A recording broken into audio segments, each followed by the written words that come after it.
నిన్నటి దినమున దేవుని యొక్క సన్నిధిలో ఉన్నటువంటి మనము కొద్ది మాటలు ధ్యానించుకున్నాం. ఆ మాట మళ్ళీ ఒకసారి చదువుకొని ధ్యానాంశంలోనికి వెళదాం. ఎజ్రా గ్రంథము 8వ అధ్యాయము 21వ వచనంలో నుంచి మాటను మనం చదువుదాం. జాగ్రత్తగా చదువుదాం.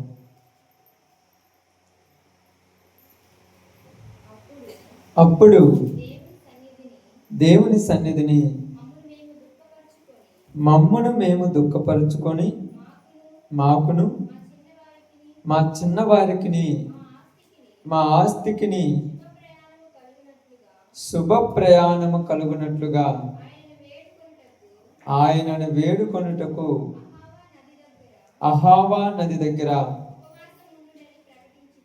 ఉపవాసము ఉండుడని ప్రకటించితిని. దేవుడి వాక్య భాగముల మధ్యలో ఆశీర్వదించును గాక. ఆమేన్. మంచిది. కుడి వచ్చిన అందరికి ప్రభునామములో శుభాలు వందనాలు తెలియజేయుచున్నాను.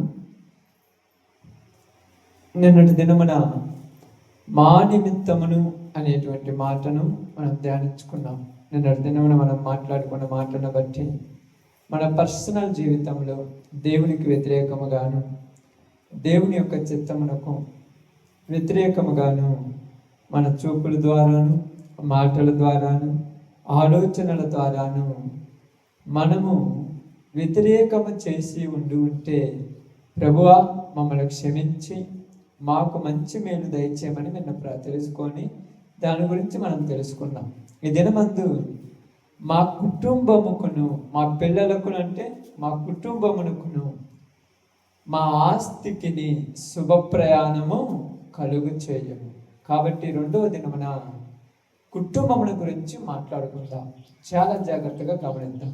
ఎందుకంటే ప్రియ సహోదరి సహోదరులారా, ఇక్కడ మాట్లాడినటువంటి మాటలో మనం చదివినప్పుడు చూస్తే మా పిల్లలకును, మా పిల్లలు అంటే జాగ్రత్తగా గమనించినప్పుడు ఒక కుటుంబంలో ప్రాముఖ్యమైనటువంటి వారు ఎవరంటే పిల్లలు. ఎందుకంటే ఆస్తి సంపాదించిన, ఐశ్వర్యం సంపాదించిన, ఎంత సంపాదించినా మన పిల్లల జీవితాలు బాగలేకపోతే తల్లిదండ్రుల యొక్క మనసు ప్రశాంతంగా ఉండదు. ఎన్ని కోట్లు సంపాదించినా, ఎన్ని వేల కోట్లు సంపాదించినా మన యొక్క పిల్లల బ్రతుకులు బాగలేకపోతే మనకు ప్రశాంతత అనేది దొరకదు. ఎందుకంటే మీరు చాలాసార్లు చెప్తుంటారు, ఏందమ్మా ఈ మధ్యకాలంలో తగ్గిపోతున్నావు, ఏమిటయ్యా ఈ మధ్యకాలంలో తగ్గిపోతున్నావు అంటే, ఎంత విచ్చలవిడిగా జీవించేటువంటి వ్యక్తులైనా, ఎంత ఇష్టానుసారంగా తిరిగేటువంటి వాళ్ళైనా పిల్లల బ్రతుకులు బాగలేకపోతే ప్రశాంతంగా ఉండలేరు. ఎందుకు ప్రశాంతంగా ఉండలేరు? దేనికంటే ఏదైనా పిల్లలలో చూసుకొని మురిచిపోయేటువంటి ప్రజలమై అందరం వారిలో చూసుకొని వారు బాగుండాలని, వారు సంతోషంగా ఉంటే మనము సంతోషంగా ఉండాలనుకునేటువంటి తల్లిదండ్రులే అందరూ కూడా. కాబట్టి పిల్లలు బాగలేనప్పుడు కుటుంబం కూడా చెడిపోతుంది. అంతే, పిల్లలు బాగలేనప్పుడు కుటుంబం చెడిపోతుంది. అందుకని బైబిల్ గ్రంథంలో ఏమి రాయబడింది అంటే చాలా విషయాలు, జ్ఞానము కలిగినటువంటి కుమారుడు తన తల్లికి తన తండ్రికి మంచి పేరు తెచ్చి పెట్టుడని రాయబడింది. కుమారుడు నడవవలసిన మార్గమును వానికి నేర్పించము, వాడు పెద్దవాడైన తర్వాత దానిలో నుంచి తొలగిపోడు అన్నది.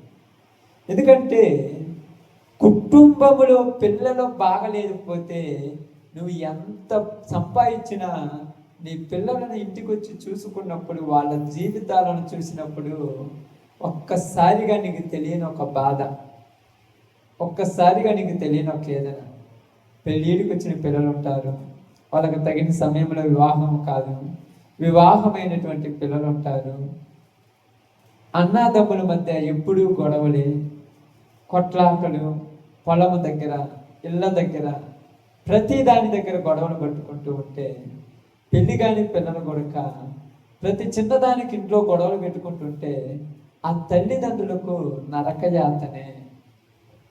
ఏందమ్మా అంటే, పెద్దోడికి చెప్తే చిన్నోడు ఏమనుకుంటాడు, చిన్నోడికి చెబితే పెద్దోడు ఏమనుకుంటాడు, పెద్దోడి దగ్గర అన్నం తింటే చిన్నోడు ఏమనుకుంటాడు, చిన్నోడి దగ్గర అన్నం తింటే పెద్దోడు ఏమనుకుంటారని ఎంతమంది కడుపు మార్చుకొని బ్రతుకుతున్నారో చాలా మందికి తెలియదు పాపం.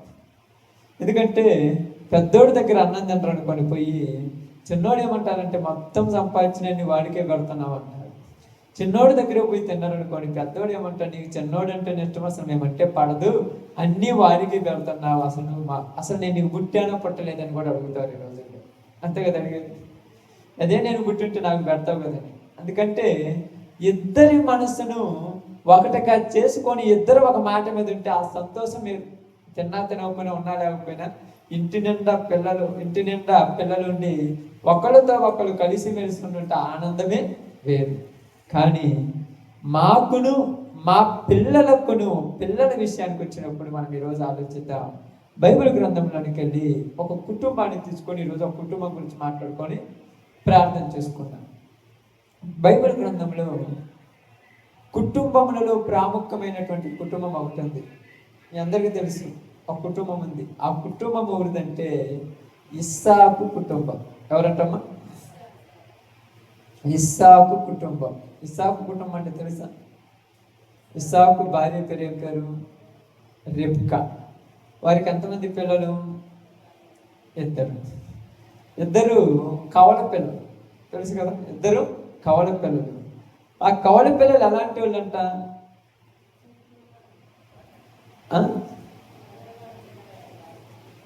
కడుపులో నుంచి కొట్టుకుంటున్నారు.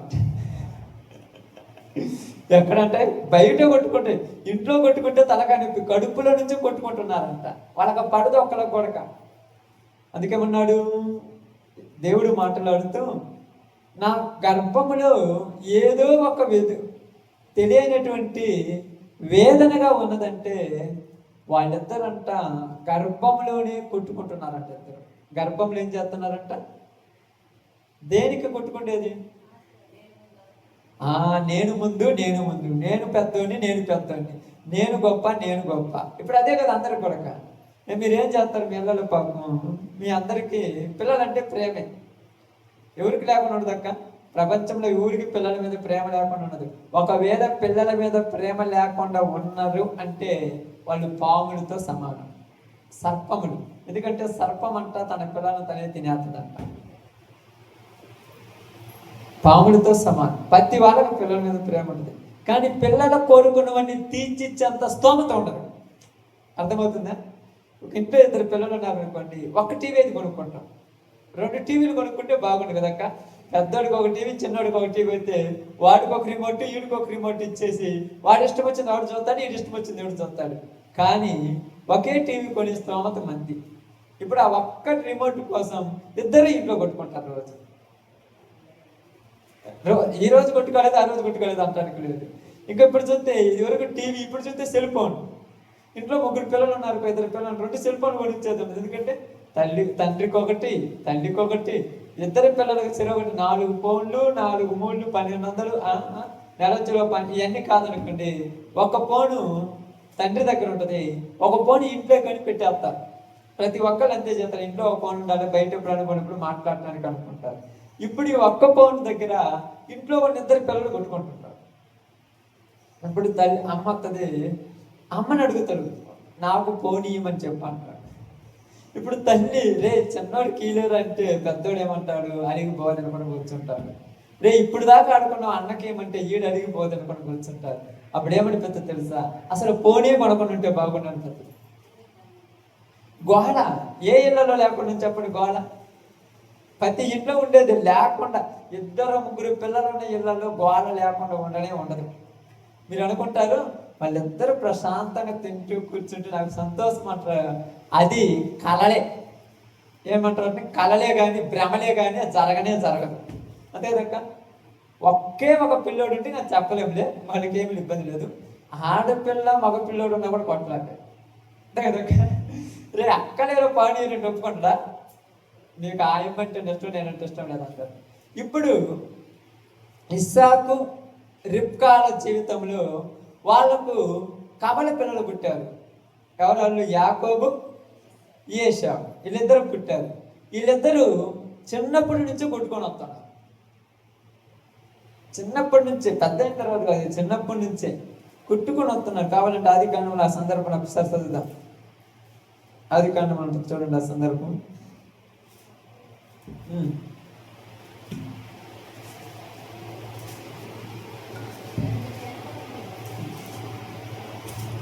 కనపడిందమ్మా? 25, 23 చూడండి. 2 జనములు నీ గర్భంలో కలవు, 2 జనపదములు నీ కడుపులో నుండి ప్రత్యేకంగా వచ్చును.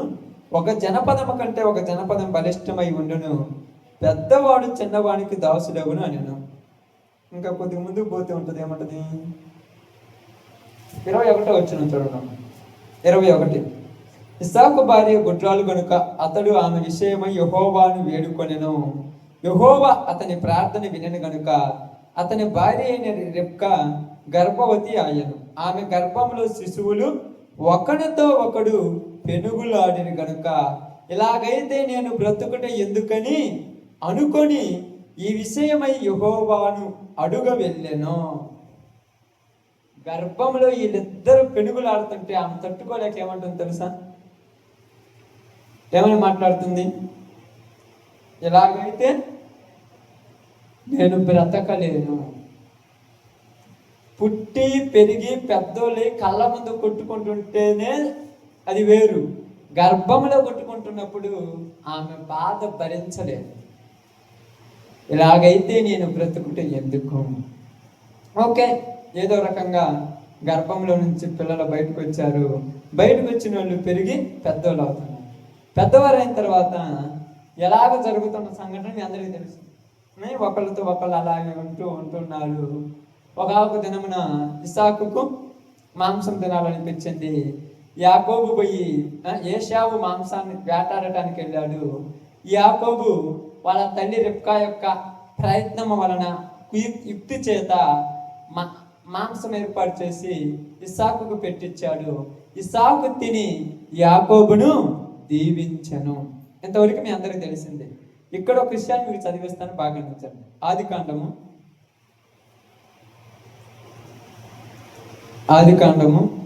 27వ అధ్యాయము. ఆదికాండము 27వ అధ్యాయము 41వ వచనము. జాగ్రత్తగా చదవండమ్మా. 41వ వచనం.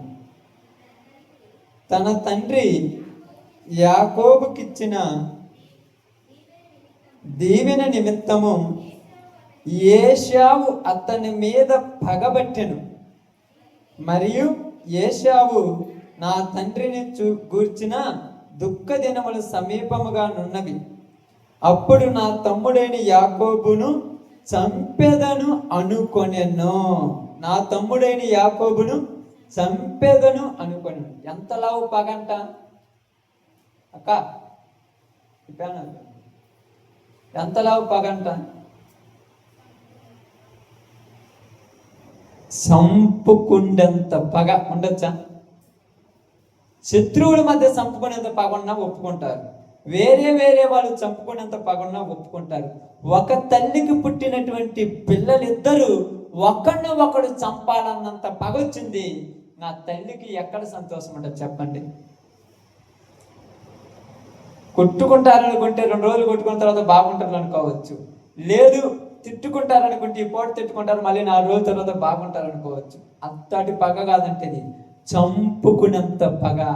ఒకవేళ యాకోబు దొరికితే ఏశావు కత్తి తీసుకొని యాకోబును చంపేసంత పగ.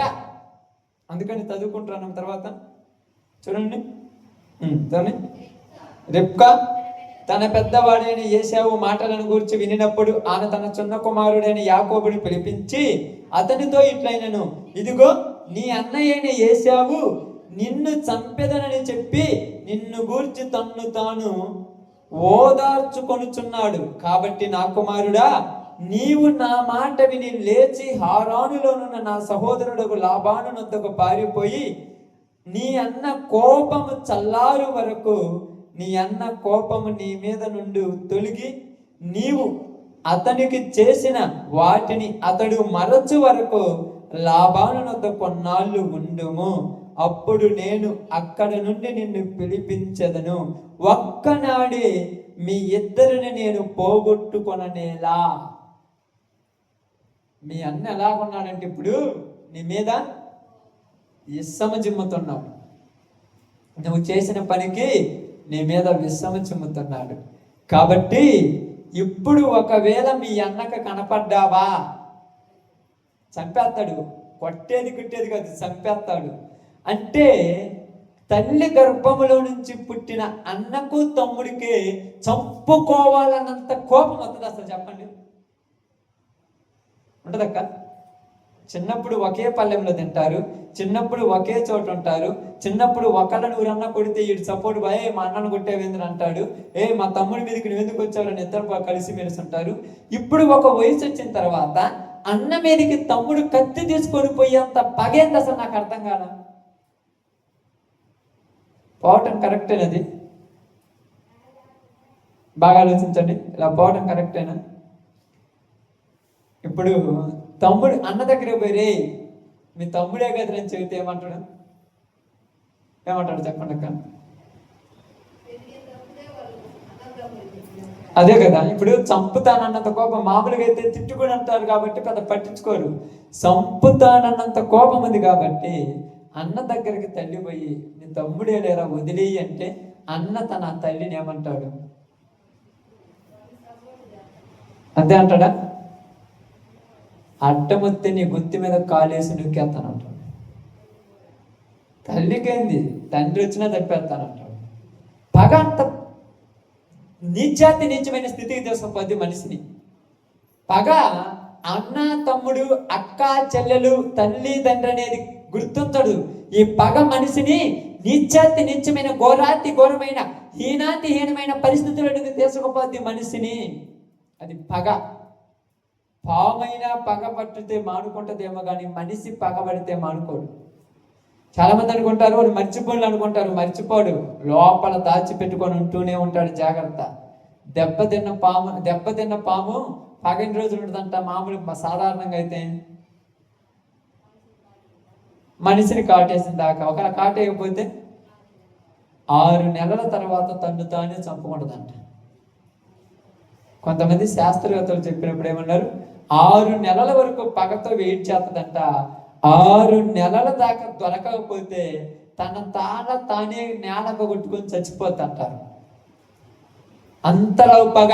చంపితే వాడినైనా చంపాలి, లేదా నేనైనా చావాలి. ఇప్పుడు ఇలా మధ్య మనము ఎవరైనా వెళ్ళి ఏదైనా కాంప్రమైజ్ చేయాలంటే కాంప్రమైజ్ అవుతారా?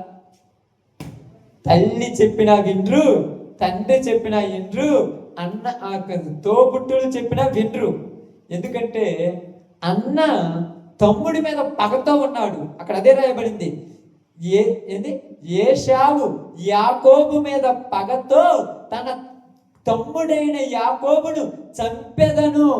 తన తల్లి గర్భములో పుట్టినటువంటి, తన తర్వాత తన తల్లి చనుబాలు తాగినటువంటి, తన ఎగిలిపాలు తాగినటువంటి తన తమ్ముడి మీదకి కత్తి తీసుకొని పోతున్నాడంటే ఈయనలోనికి జ్వరబడిన దెయ్యం ఎంత పెద్దది. తమ్ముడే కదా, సొంత తమ్ముడే కదా. తమ్ముడి మీదకి గొడ్డలు తీసుకొని పోవచ్చా? తమ్ముడి మీదకి కత్తి తీసుకొని పోవచ్చా? తమ్ముడిని చంపటానికి తినేటువంటి అన్నంలో ఇసం కలపచ్చా? ఒకవేళ భార్య కలిపింది అనుకోండి, వేరే గర్భంలో నుంచి వచ్చిందిలే వదిలే అనుకోవచ్చు. ఒకవేళ అత్తామామలు అనుకోండి, వాళ్ళకి సంబంధం లేదనుకోవచ్చు. ఒకవేళ వేరే వాళ్ళైతే సంబంధం లేదనుకోవచ్చు. ఒక తల్లి గర్భంలో నుంచి వచ్చినటువంటి అన్నే, ఒక తల్లి గర్భంలో నుంచి వచ్చినటువంటి తమ్ముడే తన తమ్ముడి మీద, తన అన్న మీద పగ తీర్చుకోవటానికి సిద్ధమయ్యే దినాలలో ఉన్నారంట. ఇప్పుడు పోయి కాళ్ళు పట్టుకుంటుందంట తల్లి. తల్లి చేత కాళ్ళు పట్టించుకుంటున్నాడంటే ఇటు కొడుకేనా? అసలు నీకు దండం పెడతా వదిలేరు అంటుందంట. అసలు నువ్వు దండం పెడుతున్నప్పుడు నా తల్లి నాకు దండం పెట్టడం ఏంది? నా తల్లి గర్భంలో నుంచి నేను వచ్చాను కదా, నా తల్లి చెబితేనే నేను వినాలి కదా అనేటువంటి ఆలోచన ఉందా వీడికి? పగ మనిషిని ఎక్కడికి తీసుకుపోద్దో తెలియదు. పగ మనిషిని ఏ రేంజ్లో తీసుకుపోద్దో తెలియదు. ఇప్పుడు ఈ ఇద్దరు అన్నా తమ్ముళ్ళు ఏం చేస్తున్నారంట? ఏం చేస్తున్నారమ్మా ఇద్దరు అన్నా తమ్ముళ్ళు? చదివారు కదా, అర్థం కావట్లేదు చదివింది. చదువు మళ్ళీ ఒక మాట, ఆ మాట చదువు.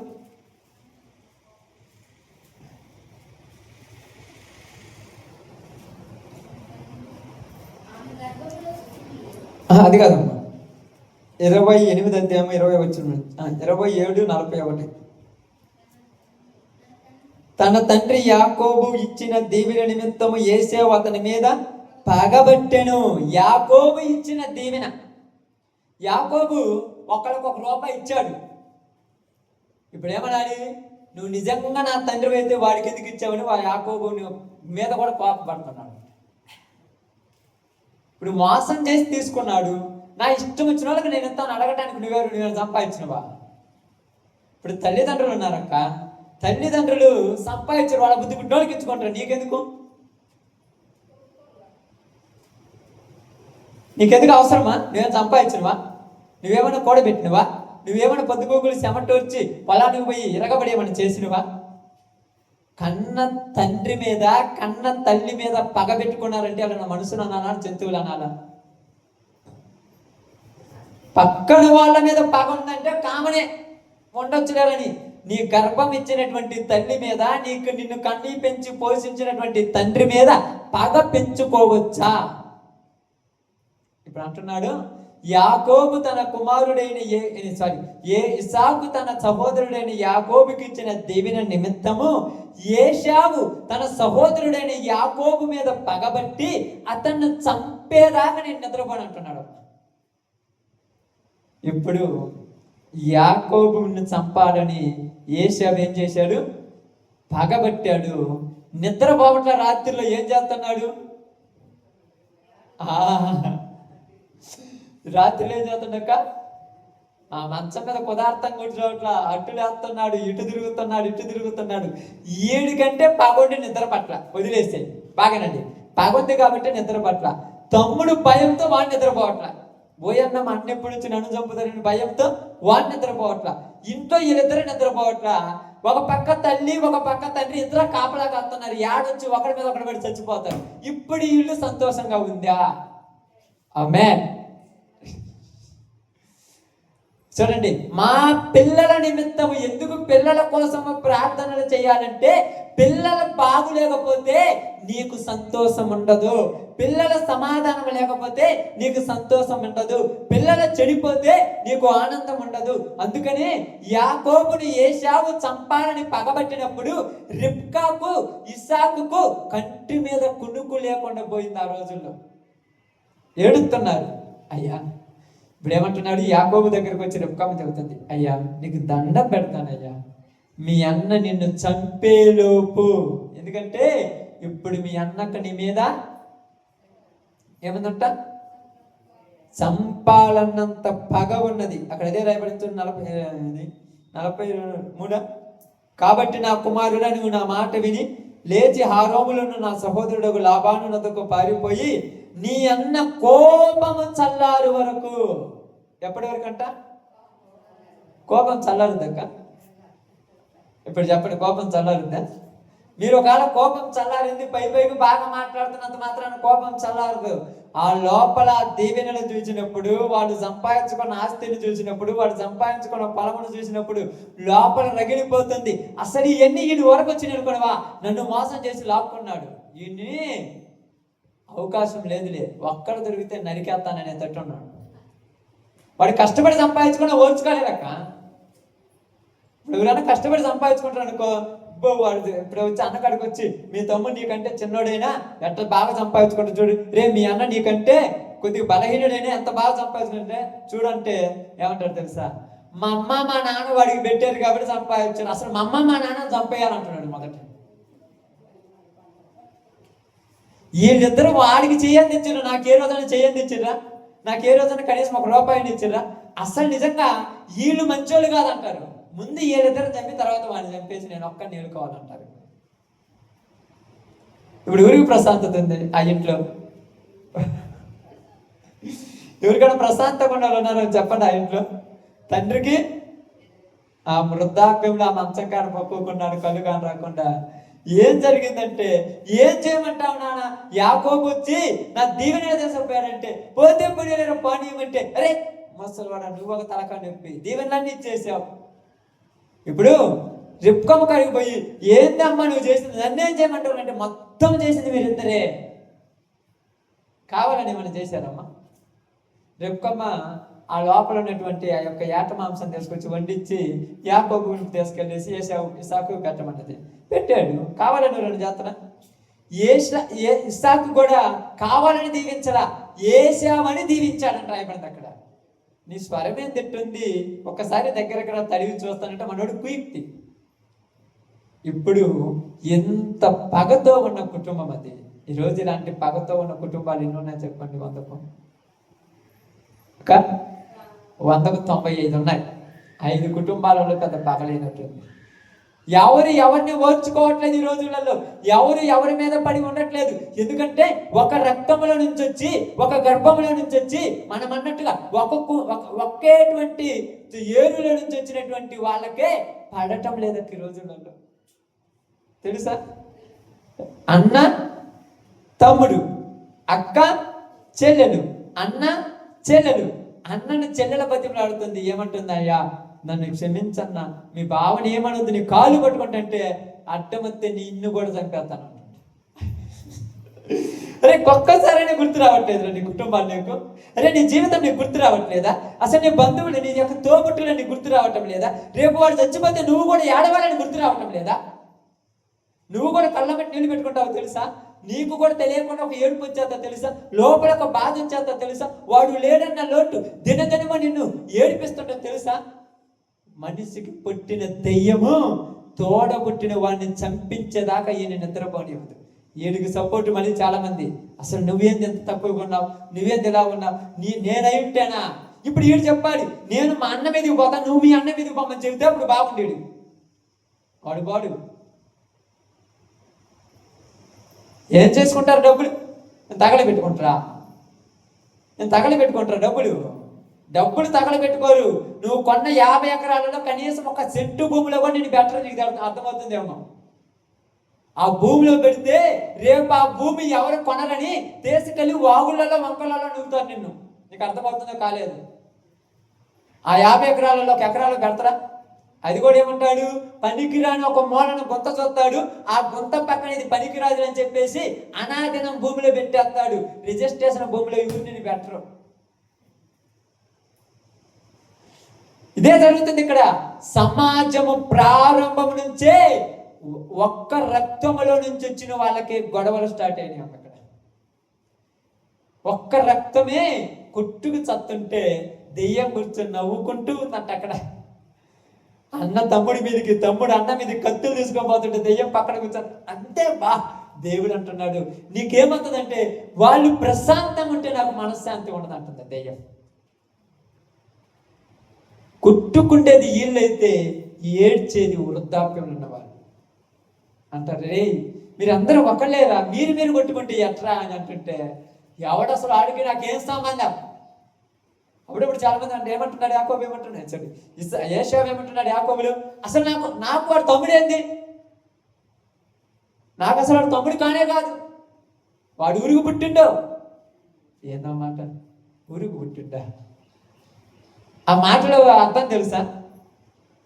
ఎవరికి పుట్టిందంటే ఇప్పుడు నీ తల్లి నువ్వేమన్నట్టు? అసలు మైండ్ని మాట్లాడుతున్నాడా, గడ్డి తింటున్నాడా, లేకపోతే ఇంకేదేదైనా తింటున్నాడు ఆ మాట అంటున్నాడు? తల్లిని ఎవరైనా ఆ మాట అనొచ్చా? వాడు ఎవడికి పుట్టిండో తెలియదంటే అర్థమైంది. తల్లిని అన్నట్టే కదా, జ్ఞానముతో మాట్లాడాలి ప్రతి మాట. అందుకే తల్లిదండ్రులను దూషించిన వాడు తప్పకుండా నాశనం అయిపోతాడని రాయబడింది బైబిల్ గ్రంథం. 2 కొడుకులు కొట్టుకు సత్తుంటే తల్లి అయిన రెప్కమ్మ వెళ్ళి బతిమలాడుతుంది, నాయనా ఎట్లా నీ అన్న వినడు, నువ్వైనా నా మాటిను. ఏందమ్మా చెప్పంటున్నాడు. ఏమి లేదయ్యా, నీ అన్న నీ మీద పగతో ఉన్నాడు, నువ్వు దొరికితే చంపేస్తాడు, మేము అడ్డం వచ్చినా మమ్మల్ని కూడా చంపేస్తాడు, నువ్వు ఇక్కడ నుంచి మీ మామ అయినటువంటి లాబాను దగ్గరికి వెళ్ళి కొన్ని రోజులు అక్కడ తలదాచుకో అంటున్నాడు. కొన్ని రోజులు తలదాచుకో, పగ తీరిన తర్వాత వద్దులే. పగ ఎప్పుడు తీరుద్దు కదా తెలుసా? కొంతమంది పగలు ఉంటాయి, తీరుంటాయా? అప్పుడప్పుడు చాలా మంది అంటారు, ఏమంటారు తెలుసా? అన్న, తమ్ముడు, అక్క, చెల్లెలు, వాళ్ళ బంధువులు, వాళ్ళ కుటుంబాలు, వాళ్ళ పిల్లలు అందరు కలిసి విందు భోజనాలు చేస్తుంటారు ఒక్కొక్క ఇళ్ళల్లో. అప్పుడు పక్క నుంచి ఒకటి వచ్చి అంటాడు, ఏది కలిసిపోనివా? ఏమి లేదు, ఓరక మా అమ్మ మా నాన్న కోసం అక్కడ కూర్చున్నా, వాడిని చంపేదాకా నా పగ తీరదు. మరి పోయి పోదేంటంటే అంతే, కూర్చుంది ఒకే పక్కలైనా వాడు తూర్పు పక్కుంటే నేను పడమడ పక్క ఉన్నాను, అంత దూరం ఉంది నాకు వాడికి. మరి ఊరిని నమ్మాలి? ఇప్పుడు ఊరిని నమ్మాలక్క. ఇప్పుడు యాకోబు ఏశావుని నమ్మటానికి అవకాశం ఉందా? ఏశావు యాకోబుని నమ్మటానికి అవకాశం ఉందా? ఒక్కళ్ళ మీద ఒక్కళ్ళకు పగుంటే ఇప్పుడు యాకోబుని పంపించేస్తాడు. ఇప్పుడు యాకోబు అడిగి పోతాడక్క వాళ్ళ పుట్టింటికి, అంటే రెప్పకమ్మల పుట్టింటి దగ్గరికి వెళ్ళిపోతున్నాడు. ఇప్పుడు ఏశావు ఒక్కడే మిగిలిపోయాడు ఇంటి దగ్గర. యాకోబు వెళ్ళిపోయాడు, లాబాను దగ్గరికి వెళ్ళిపోయాడు, ఆ ప్రాంతంలోనికి వెళ్ళిపోయాడు. ఇంచుమించు జాగ్రత్తగా ఇంచుమించు ఆ ప్రాంతానికి వెళుతున్నటువంటి యాకోబు మార్గమధ్యంలో పోతూ ఒక సందర్భం జరిగిందని చూపిస్తాను, తర్వాత ప్రార్థన చేద్దాం. 28వ అధ్యాయము 28వ అధ్యాయము 20 నుంచి 22 వరకు జాగ్రత్త చదువుదాం.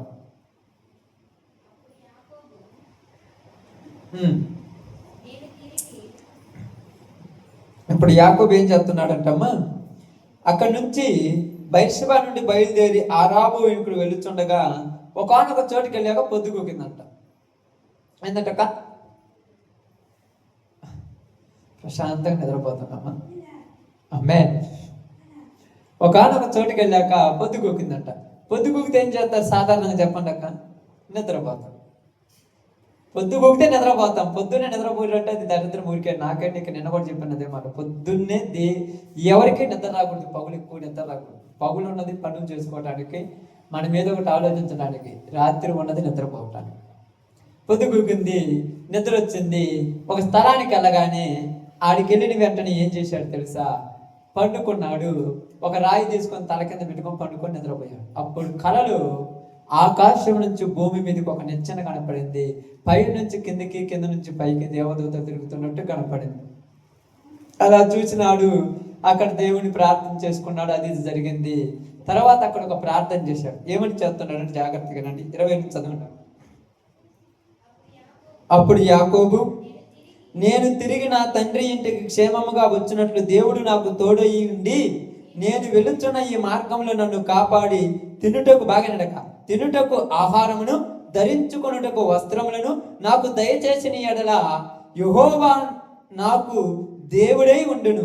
మరియు స్తంభముగా నేను నిలిపిన ఈ రాయి దేవుని మందిరమగును.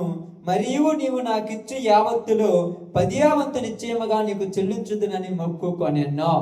ఆమేన్. ఇప్పుడు ఏమని ప్రార్థన చేస్తున్నాడు యాకోబు అక్కడ ఒక్కడు? అయ్యా, నేను తిరిగి నా తండ్రి ఇంటికి ఎప్పుడు వస్తాను. ఏ రోజు వస్తానో తెలియదు. నేను వచ్చేంత వరకు నేను ఎక్కడ ఉన్నా తినటానికి ఆహారము, కట్టుకోవడానికి వస్త్రాలు నాకు దయచేయ్యా. అయిస్తే నువ్వు నాకు తోడుగా ఉన్నట్టే. నేను మరలా తిరిగి వచ్చేటప్పుడు నా దగ్గర ఎంత ఉంటే అంతలో నుంచి 10వ వంతు నీకు ఇస్తాను. దేవుడు ఆశీర్వదించాడు. అక్కడ నుంచి లాబాను దగ్గరికి వెళ్ళాడు. లాబాను దగ్గర ఇంచుమించు 20 సంవత్సరాలు కొలువు చేశాడు. ఎన్ని సంవత్సరాలు? 20 సంవత్సరాలు కొలువు చేశాడు. 7 సంవత్సరాలు ఒక ఆమె కోసము, 7 సంవత్సరాలు ఒక ఆమె కోసము, ఇంకా 7 సంవత్సరాలు ఉంటూ అలా 20 సంవత్సరాల దాకా కొలువు చేశాడు అక్కడ.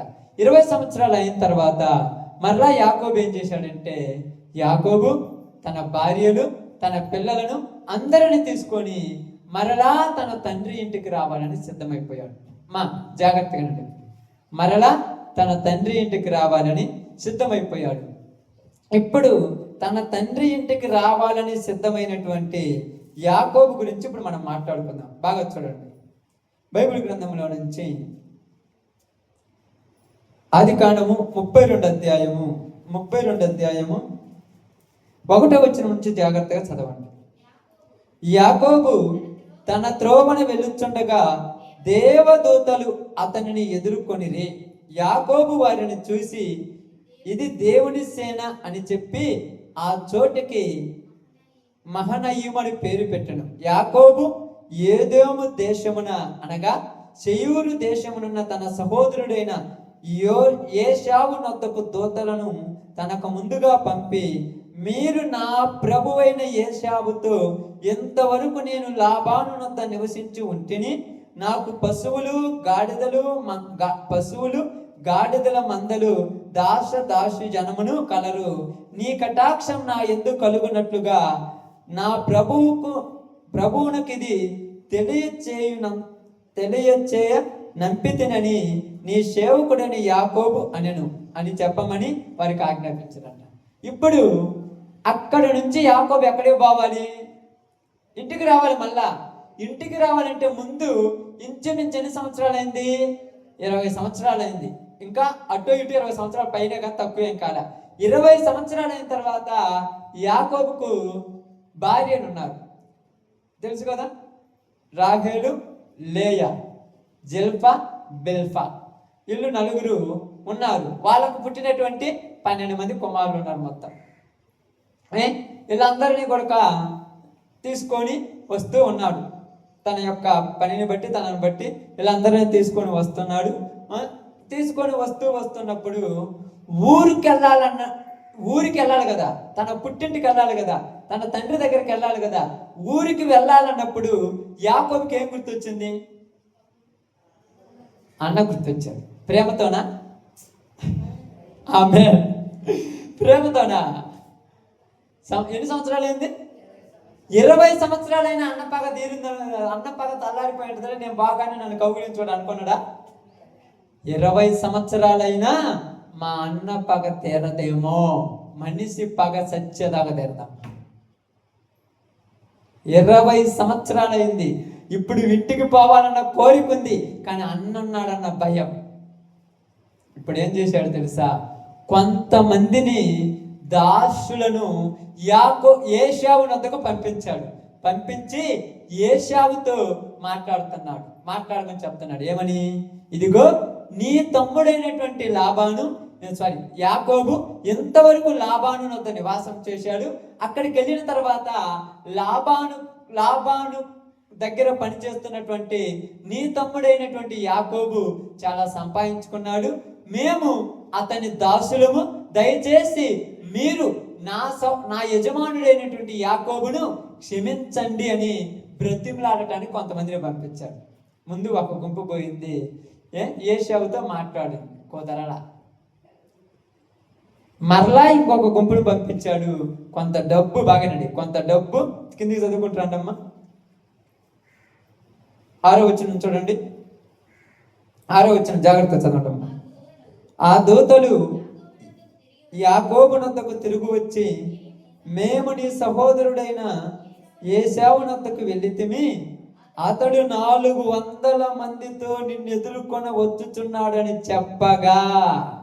ఎంతమందితోనంట? దేనికి? ఆమేన్. 20 సంవత్సరాలైనా పగ తీరలా. మన వాళ్ళకు 3 సంవత్సరాలు పగ తీరుతుందని మీరు నమ్మకాకండి. లోపల పగ అట్నే ఉంటది. అవకాశం దొరికినప్పుడు ఏదో ఒక వంకతో తల్లీసేస్తాడు. జాగ్రత్త. 20 సంవత్సరాలైనా పగ తీరలా. ఏమంటున్నాడు? నీ అన్న నీ మీదికి 400 మందితో వస్తున్నాడు అన్నాడు. వెంటనే చూడండి, 7వ వచనం చదవమ్మా. యాకోబు మిక్కిలి భయపడి తొందరపడి. 20 సంవత్సరాలు అయిన తర్వాత మనోడికి కూడా డబ్బు వచ్చిందా? రాలేదా? యాకోబుకి డబ్బు వచ్చింది.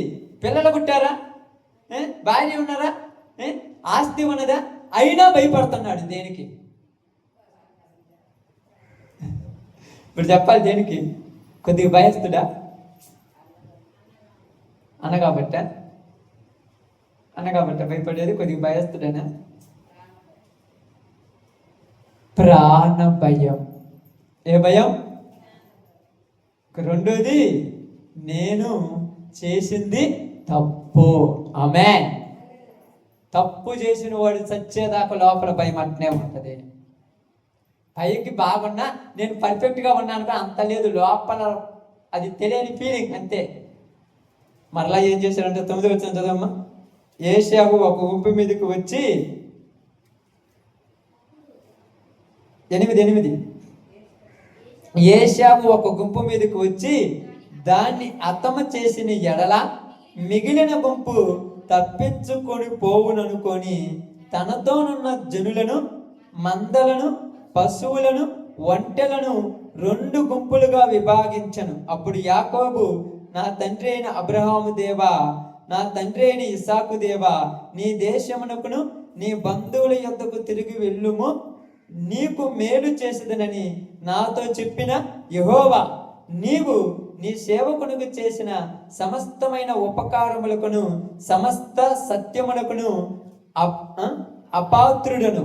ఎట్లనగా నా చేతి కర్రతో మాత్రమే ఈ యోర్దాను దాటి తిని, ఇప్పుడు నేను 2 గుంపులైతిని. నా సహోదరుడైన ఏశావు చేతి నుండి దయచేసి నన్ను తప్పించుము. ప్రార్థన చేస్తున్నాడు అక్క. ఏమని చేస్తున్నాడు? ఎంత డబ్బు ఉంది, ఎంత బంగారం ఉంది, ఎంతమంది పిల్లలు ఉన్నారు, ఎంత ఆస్తి ఐశ్వర్యం ఉన్నా, ఎంత సంపద ఉన్నా, మళ్ళీ తన దగ్గర పని వాళ్ళు లేరు అనుకున్నారా? ఎంతమంది ఉన్నా దేవుని ప్రార్థన చేస్తున్నాడు, నా సహోదరుడైన ఏశావు చేతి నుండి నన్ను తప్పించుము అని ప్లాన్ వేసాడు మనోడు. 2 గుంపులు చేశాడంట. ఉన్న జనాన్ని ఏం చేశాడు? 2 భాగాలు చేశాడు. ముందు ఒక భాగాన్ని పంపిస్తాను, వాళ్ళని చంపాడు అనుకో, వీళ్ళైనా మిగిలితే ఇక్కడే పడి ఉండొచ్చుడే. అంత తెలియదు చూడు. మళ్ళా ఫస్ట్ గుంపులు పంపిస్తున్నాడు, 2వ గుంపులు పంపిస్తాను అనుకున్నాడు. తర్వాత చదవండమ్మా. నేను నీకు తోడై నిశ్చయముగా మేలు చేయించు, విస్తారమగుట వలన లెక్కంపలేనన్ని సముద్రపు ఇసుక వలె నీ సంతానముని విస్తరింప చేయుదునని సెలవిచ్చితివే అనను. ప్రార్థన చేస్తున్నాడు. ఇప్పుడు అన్నీ జరిగిన తర్వాత ఆయన అంటున్నాడు, నాకు దేవుడు తోడై ఉన్నాడు. అతడు అక్కడ ఆ రాత్రి గడిపి తాను సంపాదించిన దానిలో తన అన్నయ్యైన ఏశావు కొరకు కానుకలు పంపిస్తున్నాడంట. ప్రార్థన చేసి అయిపోయింది. ప్రార్థన చేసి అయిపోయిన తర్వాత ఇప్పుడు ఏమనుకున్నాడు? అన్నను కాంప్రమైజ్ చేయడానికి కానుకలు పంపిస్తున్నాడు. కానుకలు అంటే మన మాటలో చెప్పాలంటే, మన భాషలో చెప్పాలంటే అక్క అదే కానుకలు అంటే ఏంటి? మన భాషలో చెప్పాలంటే డబ్బే. అంటే మనకు అర్థమయ్యే భాషలో, వాళ్ళు చెప్పిన భాష మీకు అర్థమైందో కాలేదో, అన్నను కాంప్రమైజ్ చేయడానికి లంచం పంపిస్తున్నాడు. డబ్బులతో పగన కొట్టి ఆరిపోతుందా? నువ్వు డబ్బులు ఇస్తే పగ ఆరిపోద్దా? ఎన్ని డబ్బులు ఇచ్చినా డబ్బులు తింటుంటారు కానీ పగ మాత్రం లోపల ఉంటుంది. అట్నే కానుకలు పంపించున్నాడు. తర్వాత ఏం చేశాడు చూడండి. తన కానుకలు పంపించి తర్వాత ఒక మందను, ఆ తర్వాత ఒక మందను, ఆ తర్వాత ఒక మందను పంపించిన తర్వాత ఇక్కడ మనం చూడండి, బాగా గమనించండి, మీకు అర్థం కావడం చెప్తున్నాను. 24 వచ్చిన జాగ్రత్త. యాకోబు ఒక్కడు మిగిలిపోయాను. ఆమేన్. అందరినీ ఒకళ్ళ ముందు ఒకళ్ళని, ఒకళ్ళ తర్వాత ఒకళ్ళని పంపించి యాకోబు ఒక్కడే మిగిలిపోయాడు. ఎందుకని? మనోడు ఒక్కడున్నాడు. అదే ఎందుకని? ఇప్పుడు వెనుగులాడే తర్వాత సంగతక్క ఒక్కడు ఎందుకున్నాడు? అందరితో కలిసి బావచ్చుగా. ఆమేన్. భయం అన్నాడు అడిగి బాడు. అప్పుడప్పుడు చాలా మంది చూస్తారు చూడండి, కొట్లాడు బాయ్ నేనున్న పాండి అంటాడు. ఈడు అనుకుంటాడు అందరి ముందు పంపిస్తుంటాడు. అంతే కదా. వాళ్ళని కొడితే నా దారి నేను ఎందుకు వెళ్ళిపోతాను, ఒకవేళ కొట్టకపోతే నేను పోతాను. అప్పుడు పోయి నేనున్నాను కాబట్టి అందరూ ఒకటి అయింది అంటారు. అంత లేదు చూడండి. అప్పుడప్పుడు భయం కలిగినాడు ఏం చేస్తాడు? మీ అందరికి నేనున్నాను, రాత్రి నా చుట్టూ మంచాలు వేసుకొని పడుకొని నేనున్నాను అంటాడు. ఈయన పిచ్చోడు కదా. రే మనందరం కాపలా ఆయన ఉంటున్నట్టు మనం చుట్టూ మంచాలు వేసుకుంటే వీళ్ళు చుట్టూ మాట్లాడుతుంటే మధ్యలో పడుకొని నిద్రపోతుంటాడు. అంతే కదా. ఇక్కడ అదే చెప్తున్నాడు. యాకోబుకు ఎంత ధనమున్నా, ఎంత బలమున్నా, ఎంత ఆస్తి ఉన్నా, ఎంత ఐశ్వర్యం ఉన్నా, ఎంత సంపద ఉన్నా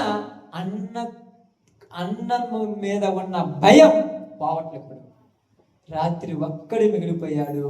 అందరిని ఒకరి తర్వాత ఒకరిని పంపించి పక్క పెట్టేసి ఒక్కడి మిగిలిపోయి అక్కడ అంటున్న మాట చూడండి, చదవండి అమ్మా. తెల్లవారు వరకు అతనితో పెనుగులాడెను. తాను అతన్ని గెలవకుండా చూసి తొడగూటి మీద అతని కొట్టెను. అప్పుడు అతడు ఆయనతో పెనుగులాడుట వలన యాకోబు తొడగూడు వశిలెను. ఆయన తెల్లవారుచున్నది గనుక నన్ను పోనిమ్మనగా అతడు, నీవు నన్ను ఆశీర్వదించితేనే గాని నేను నిన్ను పోనీయను అనెను. ఆమేన్. ఇప్పుడు ఏమని ప్రార్థన చేస్తున్నాడు? నీవు నన్ను ఆశీర్వదించితేనే గాని నేను నిన్ను పోనీయను. ఇప్పుడు ఆశీర్వదించలేదా యాకోబును? ఆశీర్వదించినా లేడా? ఆ నది దగ్గర ప్రార్థన చేశాడు. వచ్చేటప్పుడు ఒక్కడు ఆ నది దగ్గర ప్రార్థన చేశాడు. నేను తిరిగి వచ్చేటప్పుడు నా దగ్గర ఉన్న దాంట్లో 10వ వంతు నీకు ఇస్తానన్నాడు. ఇప్పుడు యాకోబు తిరిగి అక్కడికి వచ్చాడు. ఎంత ఉంది ఆయన దగ్గర ఇప్పుడు? ఆమేన్. ఒక్కడే, ఇంకేమీ లేదు. చూడండి, ముందు కానుకలేమో అన్నగా కొన్ని, ముందు ఒక గుంపును, తర్వాత ఒక గుంపును, తర్వాత ఒక గుంపును, అందరికి ఇయటానికి సరిపోయి, మరి దేవుడికి ఇయటానికి ఏమి లేదు పాపం. ఇక్కడ అదే జరిగింది. ఉన్నదంతా అన్నను కాంప్రమైజ్ చేయాలనుకుంటున్నాడు. ఇన్ని డబ్బులు ఇచ్చిన అన్నే మన కాంప్రమైజ్ అయ్యిందా? ఎంత బంగారం ఇచ్చిన అన్నే మన కాంప్రమైజ్ అయిందా? ఎంత సంపాదించిన అన్నే మన కాంప్రమైజ్ అయిందా? ఇప్పటికీ నమ్మకం కుదరలా. వాడు డబ్బులు తీసుకున్నా వాడికున్న పాపం మామూలుగా నన్ను చంపేస్తాడు, భయం. ఇప్పుడు అంటున్నాడు, అయ్యా నువ్వు నన్ను ఆశీర్వదించితేనే గాని, ఏంటంట, యాకోబు మందలంట లెక్క పెట్టడానికి ఎక్కువగా ఉన్నాయంట. అతని దగ్గర పనివాళ్ళు ఎక్కువ మంది ఉన్నారంట. అతని దగ్గర సంపద కోకొల్లలకు ఉందంట. ఎంతంటే చెప్పటానికి వీలు లేనంత ఉందంట. ఎంత ఉన్నా మళ్ళా ఆశీర్వాదాన్ని అడుగుతున్నాడు. ఎందుకు మనోడు పిచ్చోడా? ఇప్పుడు చెప్పండి అక్క, మరి ఆశీర్వాదాన్ని అడుగుతున్నాడు ఏంది? ఎందుక? వచ్చే అపాయం నుండి తప్పించమని. ఇప్పుడు అపాయం నుండి తప్పించమని ఎందుకు అడుగుతున్నాడు? డబ్బు లేదా? పశువులు లేవా? గొర్రెలు మందలు లేవా? ఎడ్లు మందలు లేవా? గార్ధవములు లేవా? గుర్రములు లేవా? రౌతులు లేవా? పనివాళ్ళు లేరా? ఇంకా ఏం కావాలి మనవాడికి? ఆమేన్. ఎందుక? ఇవన్నీ కాదు కావాల్సింది ప్రాణం. ప్రాణం ఉంటాను కదా ఏం అనుభవించేది. ఇప్పుడు ఉదాహరణకు మీరు చికెన్ మటన్ చేసుకొని వచ్చుంటాము, లేదా కొంత కొద్దో గొప్ప, మనమని కాదు ప్రతి ఒక్కరు ఈ యొక్క టైం పెట్టుకుంటే కొద్దో గొప్ప సంపాదించి పెట్టుకున్నాం. సరుకు, అది పొగాకు కానీ మిర్చి కానీ ఏరొకటి కానీ, దాని ద్వారా కొంత సొమ్ము వచ్చి ఉంటుంది. అది రెడీ చేసి పెట్టుకున్నాం. తర్వాత అనుభవిద్దామని. అనుభవించాలంటే ఏముండాలి? అంతే కదా. అది లేకుండా ఇదంతా ఏం చేసుకోను. ఒకడు అన్నాడంట, మళ్ళీ అంటాడు, తన ప్రాణంతో చెప్పుకుంటున్నాడంట, నా ప్రాణమా, అనేక సంవత్సరములకు కావలసిన సంపద నీకు సమకూర్చబడి ఉన్నది, తినుము త్రాగుము సుఖించుము. అప్పుడు దేవుడు ఏమన్నాడు? అంత బాగా చదువుతాడు అక్క లేదా? ఇప్పుడు చెప్పింది భలే ఉంది కదా, ఒరే వెర్రివాడా. అది ఎవరికి వర్తిస్తుంది? నాకేమి లేదు, చెప్పొద్దు, నాకు ఎంతుందో తెలుసు అన్నాడు, అందరికి వర్తిస్తుంది అది. ఓరి ఎర్రివాడా, ఈ రాత్రియే నీ ప్రాణం అడుగుతున్నారు, నువ్వు సంపాదించిందంత ఏమవుద్ది? యాకోబు అంటున్నాడు, నా సంపాదన వద్దు, నా భార్య వద్దు, నా పిల్లలు వద్దు, నా ఆస్తి వద్దు, ఇవన్నీ నాకు వద్దయ్యా, ముందు నా ప్రాణం ఉంటే చాలే అంటున్నాడు. ఇక్కడ మనిషికి ఆశీర్వాదం అంటే దేవుడి ప్రాణమే, దేవుడిచ్చిన ఆయుసే ఆశీర్వాదం. నువ్వు నన్ను ఆశీర్వదించితేనే కానీ నేను నిన్ను విడిచిపెట్టను. ఏమని ఆశీర్వదించాలి యాకోబు అంటే? ఆస్తి ఇచ్చాను కదా, ఐశ్వర్యం ఇచ్చాను కదా, సంపద ఇచ్చాను కదా, కావలసినంత ఇచ్చాను కదా, ఇక నేను ఆశీర్వదించేది ఏంటి? ఇవన్నీ కాదయ్యా, ముందు నేను నా తల్లిని నా తండ్రిని చూడాలంటే నా ప్రాణం కావాలి కదయ్యా, నన్ను ఆశీర్వదించయ్యా. కాబట్టి యాకోబు దేవునితోనూ నరుడితోనూ పోరాడి గెలిచెను అని రాయబడింది. గెలిచాడంటే ఎవరు గెలిచాడు? ఎలా గెలిచాడు? అది ఎలా గెలిచాడు? గెలవడం అంటే ఏంది?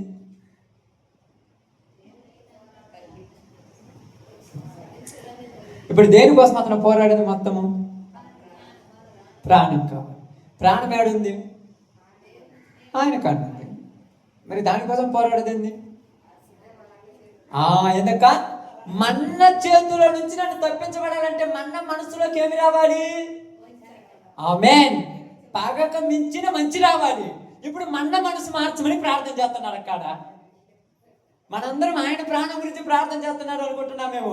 ఆయన ప్రాణము ఆయన దగ్గర కాదు. ఇప్పుడు ఆయన చంపేది ఎవరు?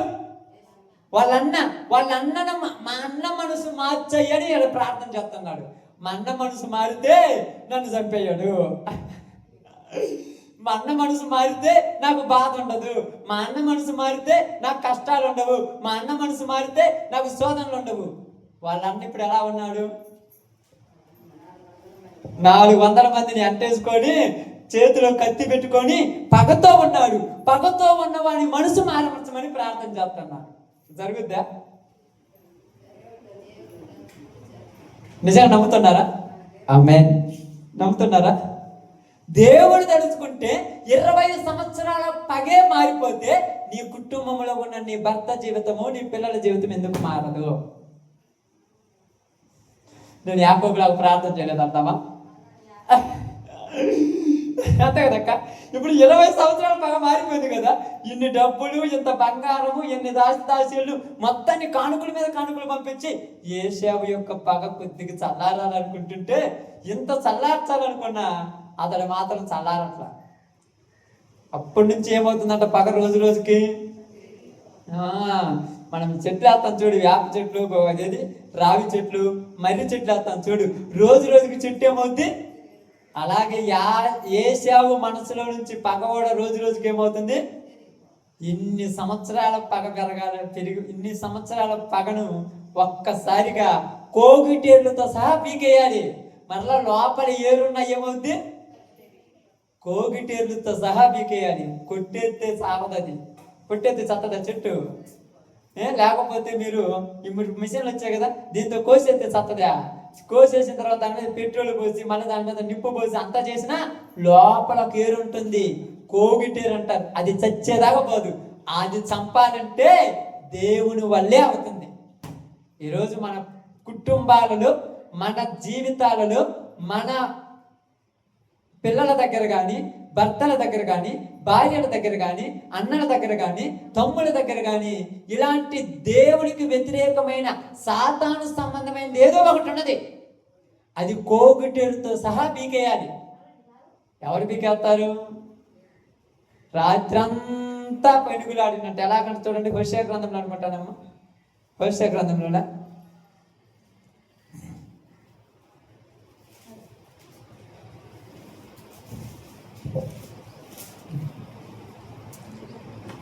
కనపడిందమ్మా.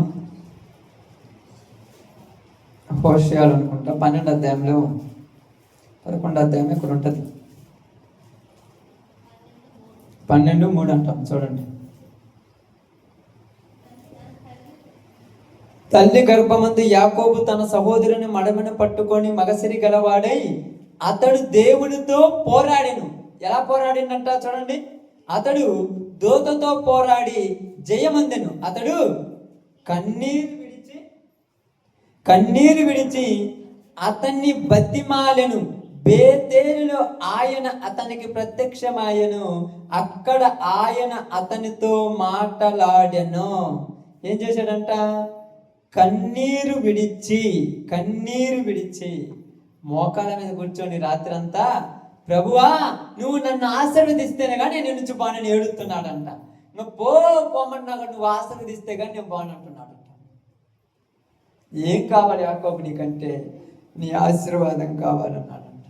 ఏంటి నీ ఆశీర్వాదం అంటున్నావని ఇప్పుడు చదువుదాం చూడండి. ఆ మాట చూడండి, ఆదికాండంలోకి రండి. 32వ అధ్యాయం 29వ వచనం చదవండి. అప్పుడు యాకోబు, నీ పేరు దయచేసి తెలపమనెను. అందుకు ఆయన, నీవు ఎందు నిమిత్తము నా పేరు అడుగుతావని చెప్పి అక్కడ అతన్ని ఆశీర్వదించను. యాకోబుని చూడండి, నీవు ఎందు నిమిత్తము నా పేరు అడిగితివి. అక్కడ ముందు 27 నుంచి చదవండమ్మా. ఆయన నీ పేరేమని అడుగగా, ఎవరిని అడిగాడు దేవుడు? నీ పేరేమని యాకోబుని అడిగాడు. అప్పుడు యాకోబు ఏమన్నాడు చూడండి, అక్కడ యాకోబు ఏమన్నాడు చదవండి అమ్మా. అప్పుడు యాకోబు ఏమన్నాడు తెలుసా? నా పేరు యాకోబు. ఏమని చెప్పాడు అంటే పేరు చెప్పడానికి కూడా సిగ్గక్క. మరి ఆయన చెప్పాడు కదా, చెప్పినంత మాత్రాన గొప్పడేండా తక్కువడేండా? గొప్పడేండు. ఇక్కడ పేరు చెప్పాడు కదా, ఏమని చెప్పాడు? నా పేరు. అదే వాళ్ళ నాన్న అడిగితే ఏం చెప్పాడు? నీ పేరేమని. పేరు ఎందుకు తప్పు చెప్పాడు అక్కడ? అక్కడ దీవెనల కోసం తప్పు చెప్పాడు, ఇక్కడ ఆశీర్వాదం కావాలంటే నిజం చెప్పాలి. నీ పేరేంది? నా పేరేంది? అయ్యా నేను దురభిమానిని, అయ్యా నేను దొంగను, అయ్యా నేను తిట్టుబోతోని, అయ్యా నేను తాగుబోతోని, అయ్యా నేను వ్యభిచారిని, అయ్యా నేను లోపల కుళ్ళు కుతంత్రం పెట్టుకొని అసూయ కలిగిన వాడిని. నిజం చెబితే ఆశీర్వాదాలు వస్తాయి. నా అంత మంచోళ్ళు లేరు ప్రభువా, నా ఇంటిని దీవించమంటే పైకి అబద్ధాలు చెప్పినంత మాత్రాన దీవెనలు రావు. అప్పుడు ఏమన్నాడు? నీ పేరు యాకోబు అని నువ్వు చెప్పిన మాట. అప్పుడు ఆయన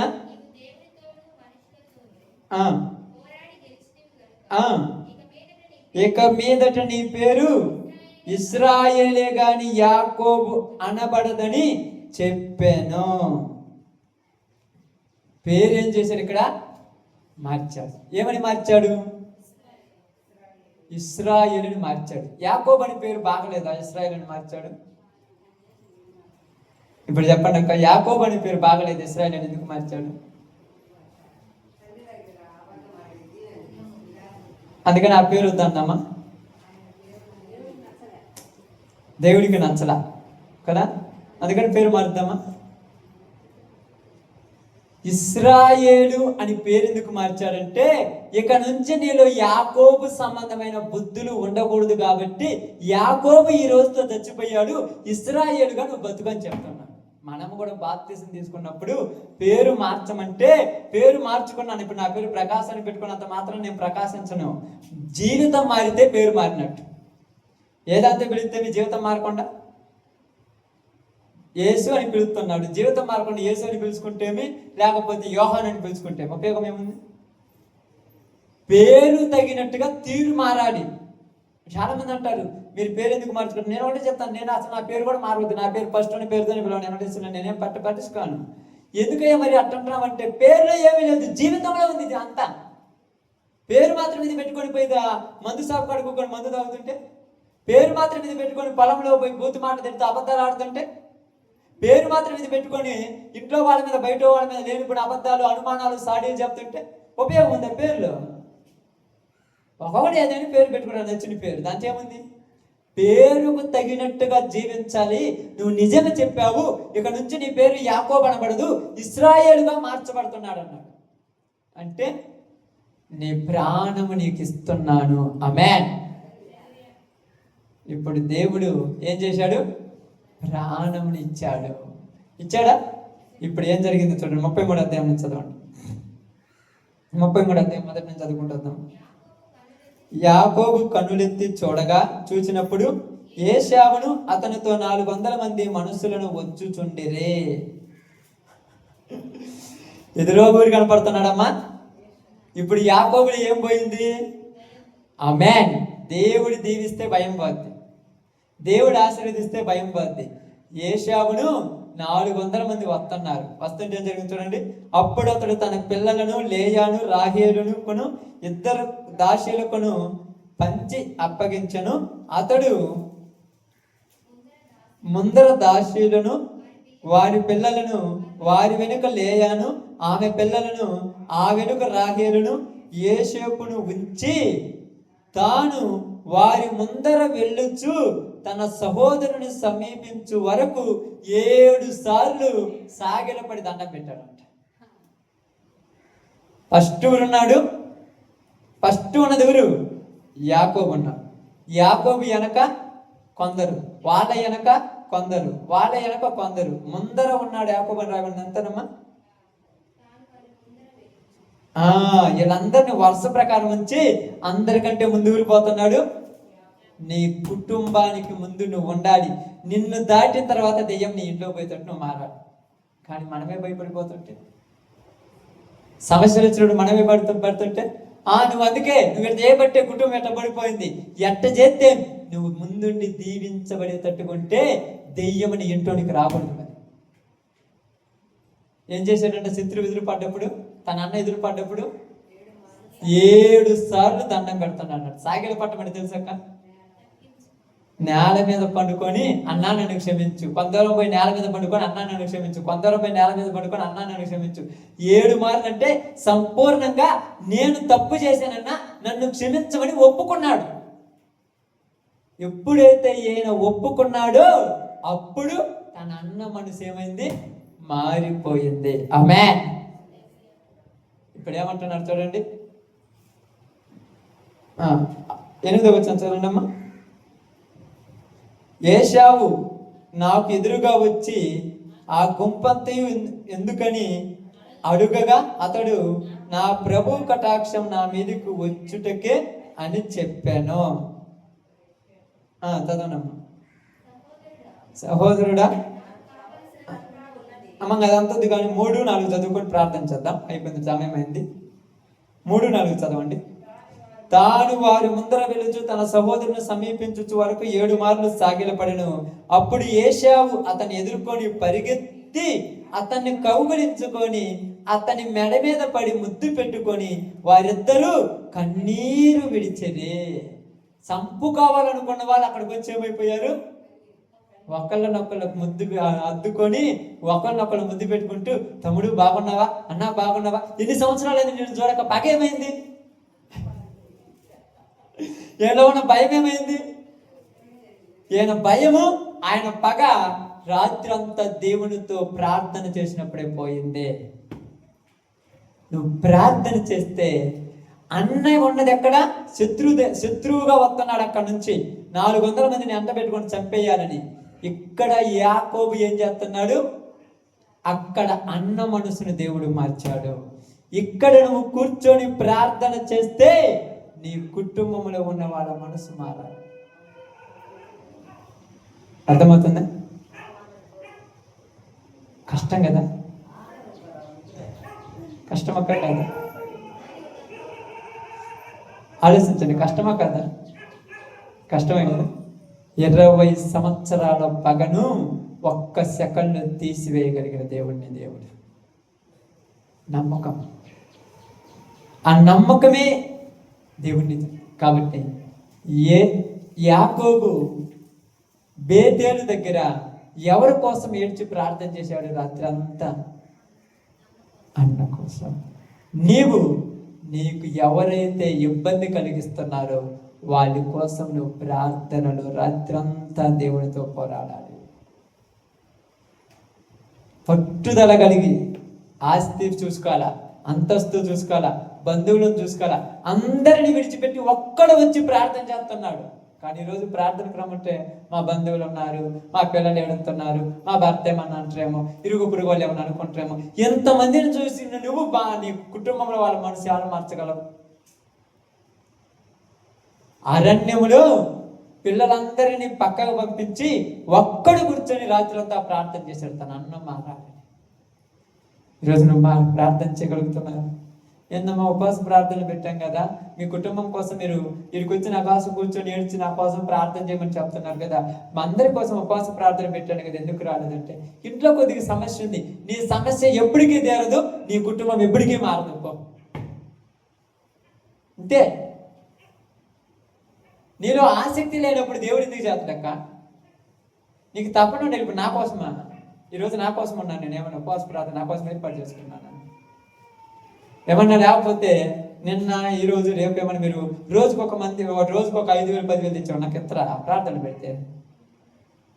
కుటుంబాలు మీరు ఏడుతుంటారు, అప్పుడప్పుడు చెప్తుంటారు ప్రార్థన చేయండి అని. కనీసము మన కుటుంబాలలో ఉన్న సమస్యలు తీరాలంటే మనం అనుకుంటాం నా కోసం నేను ప్రార్థన చేసుకుంటా, కానీ వాళ్ళ కోసం ప్రార్థన చేస్తే వాళ్ళు మారుతారంటే. ఇప్పుడు యాకోబు తన అన్న కోసం ప్రార్థన చేస్తే అన్న మారలేదా? అన్న మారాడంటానికి రుజువు ఏంటంటే యాకోబు తన అన్న దగ్గరికి తను ఏం చేశాడు? ఈరోజు ఏదో ప్రార్థన చేస్తాను, ఇంటికి పోయిన తర్వాత గొడవలు పెట్టుకుంటారు. నేను తగ్గింపుతనం ఏది? అన్న ఎదురుగా రాగానే రాత్రి అంతా ప్రార్థన చేసిన యాకోబు ఏసేపు ఎదురు రారా చూసుకుందాం అనడా?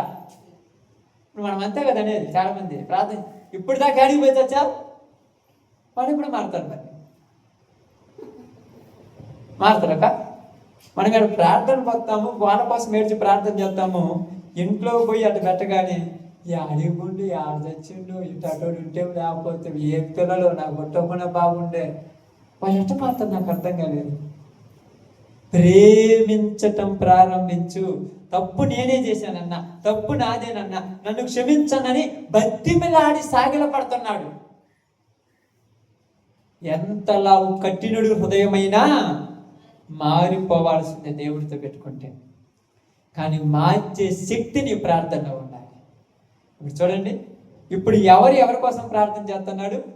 అన్న కోసము తమ్ముడు ప్రార్థన. ఒకప్పుడు అన్న ఆస్తి దోచుకోవాలని దొంగతనం చేశాడు, మోసం చేశాడు కదా అన్నను. మోసం చేసిన వాడి కోసం ఏడ్చి ప్రార్థన చేస్తున్నాడు. ఈరోజు మనము మన వల్ల మోసం చేసిన వాళ్ళ కోసం ప్రార్థన చేస్తామా? చాలా మంది ప్రార్థన వాళ్ళు పాడైపోతే బాగుందంటారు. పాపం చాలా మంది ప్రార్థన తెలియదు. పాపం ఎలా ప్రార్థన ఎదుటి వాడి జీవితాన్ని మార్చేటట్టుగా నీ ప్రార్థన ఉండాలి. నీ ప్రార్థన బలహీనులను బలపరిచేటట్టుగా ఉండాలి. అలా ప్రార్థన చేసిన నువ్వు దేవుడు చెప్పినట్టుగా నడుచుకునేటట్టు ఉండాలి. అలా లేనంత కాలం నీ బ్రతుకు మారదు, నా బ్రతుకు మారదు. దేవుని సన్నిధిలోకి వచ్చిన తర్వాత భయం విడిచిపెట్టాడంటే, యాకోబు రాత్రి ప్రార్థన చేశాడు, ఉదయానికల్లా భయం విడిచిపెట్టాడు. ఎందుకు ఆ భయం అంటే, నా అన్న మనసులో ఉన్న పగ నా దేవుడు తీసేశాడు. అది నమ్మకం. ఈరోజు నీకు నాకు చెప్తున్నాను, ప్రారంభంలో కుటుంబం ఏమైందక్క? ప్రారంభంలో ఏమైంది? ఒక్కటిగా ఉన్న కుటుంబము చీలిపోయింది. చీలిపోయినప్పుడు సంతోషం ఉందా? ఆనందం ఉందా? యాకోబు సంపాదించుకుంటున్నాడు, ఏశావు సంపాదించుకుంటున్నారు, తల్లిదండ్రులు సంపాదిస్తున్నారు. సంతోషం ఒక్కడికైనా ఉందా? ఒక్కడికైనా ఆనందం ఉందా? ఈ ఒడ్డుకు ఒకడు బాయా, ఈ ఒడ్డుకు ఒకడు బాయా, ఇటు చూస్తే ఒకళ్ళు ఉండా, ఏం చేయాలరా, ఇదంతా ఏం చేయాలి, ఎప్పుడురా, ఏందిరని యాకోబు ఇస్సాకు అనుక్షణం ఏడుస్తున్నాడు. కనీసం నేను చచ్చిపోయినప్పుడు చూడటానికి వస్తాడో రాడు, ఇద్దరు కలుగుతారో లేదు, ఈ బాధ చెప్పుకుంటే తీరంత కాదు. కానీ దేవుడు శత్రువులను సైతం ఏం చేశాడు? మిత్రులుగా, స్నేహితులుగా చేశాడు.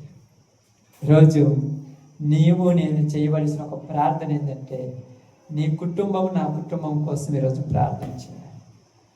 యాకోబుకు కుటుంబం మీద ఉన్న ప్రార్థన, భయమో భక్తో తర్వాత సంగతి, కుటుంబం అన్న మారాలని ప్రార్థన చేశాడు. అప్పుడు అనుకుంటున్నాడు కలిసినప్పుడు, అన్న చిన్నప్పుడు నేను నిన్ను అన్నాను కదా, నువ్వు నాకు తోడున్నావు కదా, ఒకళ్ళు తోడు చేదోడు వాదోడు ఉన్నాం కదా, ఇప్పుడు ఎందుకని పగలు ద్వేషాలు మనకు? బతిమిలు అనుకొని ఏడ్చి కన్నీరు గార్చి ఏడ్చుకొని రోధించుకొని ఒకళ్ళనొక్కళ్ళు హత్తుకొని బతిమిలు ఆడుకుంటున్నారు. కానీ ఇదేదో ఆ టైంలో వచ్చే కన్నీరు కాదు, జీవితాంతం కలిసిమెలిసి ఉండే కన్నీరు. మనకు అప్పుడప్పుడు వస్తుండే కొన్ని కన్నీరు తెలుసా? వాళ్ళని చూడగానే చమకాలిపు కానీ, అయ్యో బతికి నన్ను ఈ రోజు నేను చూడలేకపోయినాను, ఈ రోజైనా వచ్చాను, ఇక్కడైనా లేయని ఏడుస్తారు ఆడిపోయి. బతికినప్పుడు బాగుండు, చచ్చిపోయిన తర్వాత పోయి ఏమంటే ఆళ్ళేస్తారు వాళ్ళు. బతికినప్పుడు బాగుంటే వాళ్ళు కొడతారు, తిడతారు, ఏం చేయరు, పోయి అడుగు బతికినాడు, ఏమవుతుంది, తప్పు నేను చేశాను క్షమించు అని. నేను తప్పు చేశాను క్షమించమని, తప్పు చేశానని ఒప్పుకునే మనసు క్రైస్తవుడికి ఉండాలి. అది యేసు ప్రభు మనస్సు. నేను ఒప్పుకోలేనంటే కష్టమక్క. కుటుంబం బాగుండాలి, అందరం కలిసిమెలిసి ఉండాలి. కుటుంబం అంతా కలిసిమెలిసి ఉంటే ఆనందం ప్రపంచంలో ఎన్ని కోట్లు ఇచ్చినా రాదు నాకు తెలిసి. పగడితే ఏం సాధిస్తున్నాం? రేపు నువ్వు చచ్చిపోతే కనీసం పట్టుకోవటానికి నీ పగోడు కూడా రాకపోతే కుక్కల బెక్క తినాలి తెలుసా? కుక్కలు కూడా తినదు తెలుసా మనిషిని? నక్కడే బెక్క తినాలి. ఆ మున్సిపాలిటీ వాళ్ళు వచ్చి బండికో కట్టుకొని లాక్కొని పోవాల్సి వస్తుంది. ఎంత బంధువులు ఉన్నా వాడిని ఎత్తేయటానికి ఒక్కడు కూడా లేడన్నారంటే ఆ బతుకు అవసరం నాకు అర్థం కాదా? ఎంతమంది బంధువులు ఉన్నారు, కనీసం నీకు దెబ్బ తగిలితే చూడటానికి ఒక్కడు కూడా రాలేదు. అసలు అది మనిషేనా? వాళ్ళు మనుషులేనా? ఏం సాధించదు ఈ లోకంలో? ఇంకా 4 సంవత్సరాలు ఆగితే సత్తావు. ఉపయోగం ఏమైనా ఉందా? కలిసి మెలిసి 10 రోజులు బతికిన జీవితం అది. దేవుడు అంటున్నాడు, కుటుంబం అంతా కలవాలి. ఏ కుటుంబం? యాకోబు కుటుంబం అంతా, ఇస్సాకు కుటుంబం అంతా, అబ్రహాము కుటుంబం అంతా, ఆదాము కుటుంబం అంతా కలవాలి. కష్టం కదా అనుకుంటారేమో. కలిసి మెలిసిపోయి ఉన్న సంతోషము ఒక్కలుగా ఉన్నప్పుడు ఉండదు. ఒంటరిగా నువ్వు బిర్యానీ తిన్నా ఒకటే, భార్య భర్త పిల్లలు సద్ది సంగటి పొడికారం తిన్నా ఒకటే. ఆ సంతోషం ఎప్పుడైనా ఉంటుందా? అది కావాలనుకుంటున్నాడు దేవుడు. కాబట్టి ఈరోజు నీ కుటుంబంలో ఏశావులాగా ఒకవేళ తప్పిపోయిన వాళ్ళు ఉంటే, యాకోబు వాళ్ళ ఒకవేళ నా వల్లే ఇలాంటి జరిగినాయి అని ఉంటే ప్రార్థన చేయి, దేవుడిని అడుగు. ఏశావు పగని ప్రేమగా మార్చిన దేవుడివయ్యా. ఏశావు మనసులో ఉన్న దెయ్యాన్ని వెలగొట్టిన దేవుడివయ్యా. నా కుటుంబంలో ఎంతో మంది మనసులో ఇలాంటి పగలున్నాయి, ఇలాంటి దురభిమానాలు ఉన్నాయి, ఇలాంటి చెడు తలంపులు ఉన్నాయి, ఇలాంటి చెడ్డ అలవాట్లు ఉన్నాయి. వాటిని తీసివేసి విడిపోయిన నా కుటుంబాన్ని మరలా ఒకటిగా చేయ్యా. చచ్చిపోయేలోపు నా కుటుంబంతో కలిసి నేను ఒక్కరోజైనా ఉండాలని నాకు కోరుకుందయ్యని ప్రార్థన చేయి. పగను ప్రేమగా మారుస్తాడు, పాపమును పవిత్రంగా మార్చి నీతిగా మార్చి చెదిరిపోయిన వారిని కలుపుతాడు. ఆ కలిపినప్పుడు ఆ ఒక్కరోజు ఇంట్లో అన్న, తమ్ముడు, అక్క, చెల్లెలు, వదినలు, ఆడబిడ్డలు, మరదళ్ళు, బామలు, మామార్దులు అందరు కలిసి ఒక్కరోజు అన్నం తిని మరుసటి రోజు చచ్చిపోయిన నిజంగా అంతకు మించింది ఏమైనా ఉంటుందా? ఆ సంతోషమును యాకోబు తిరిగి పొందుకున్నాడు. ఈరోజు మనందరం ఏదో ఒక దాంట్లో మన కుటుంబానికి పోగొట్టుకున్న వాళ్ళు ఉంటాం. ఈరోజు మనలా తిరిగి పొందుకోవాలి. చూడండి, నీ ఆలోచన ఒకలాగా ఉంటుంది, యజమానుడి ఆలోచన ఒకలాగా ఉంటుంది, భర్త ఆలోచన ఒకలాగా ఉంటుంది, భార్య ఆలోచన ఒకలాగా ఉంటుంది, పిల్లల ఆలోచనలు ఒకలాగా ఉంటాయి. కలిసిమెలిసి ఉండే ఆలోచనలు ఏమైనా ఉన్నాయా? ఎవరి మనసులు విరోధమైతే వాళ్ళ మనసులు మార్చయ్యా. అందరూ మంచి మనసు కలిగి కుటుంబం మొత్తం కలిసి వెలిసి ఉండే భాగ్యం దయచేయమని. పాప సంబంధమైన ఎవరైనా వాళ్ళల్లో నుంచి పాపాన్ని తొలగించమని వాళ్ళని చావమనకూడదు, తప్పది. వాళ్ళల్లో ఉన్న పాపం చచ్చిపోతే వాళ్ళు మనతో ఉంటారు. అది కావాలి మనకు. ఏశావు చచ్చిపోవాలని యాకోబు ప్రార్థన చేయాల. ఏశావులో ఉన్న పగ చచ్చిపోవాలని ప్రార్థన చేశాడు. తాగుబోతుడు చచ్చిపోవాలని క్రైస్తవులు ప్రార్థన చేయకూడదు. తాగుబోతుడోడులో ఉన్న తాగుబోతుతనం చావాలని ప్రార్థన చేయాలి. వ్యభిచారి చావాలని ప్రార్థన చేయకూడదు. వ్యభిచారిలో ఉన్న వ్యభిచార మనసు చావాలని ప్రార్థన చేయాలి. దొంగ చావాలని ప్రార్థన చేయకూడదు. వాడిలో ఉన్న దొంగ బుద్ధి చావాలని ప్రార్థన చేయాలి. ఆ బుద్ధి చచ్చిపోతే వాడు మనలాగా అయిపోతాడు. కలిసి మెలిసి ఉంటాం. ఎంత పద్ధతిగా ఉంటుంది. అలాంటి దీవెన చెదిరిపోయిన కుటుంబం వల్ల మరలా కలిసిన దీవెన యాకోబు కుటుంబానికి ఇచ్చిన దేవుడు ఈరోజు మన కుటుంబాలలో చెదిరిపోయిన జీవితాలుంటే మరలా ఒకటిగా చేయాలని ప్రార్థన చేద్దాం. అందరూ కూడా ప్రార్థన కొరకు సిద్ధపడదాం. అందరూ ప్రార్థనలు ఏకీభవిద్దాం. అందరూ కూడా ప్రార్థనలో ఉండండి.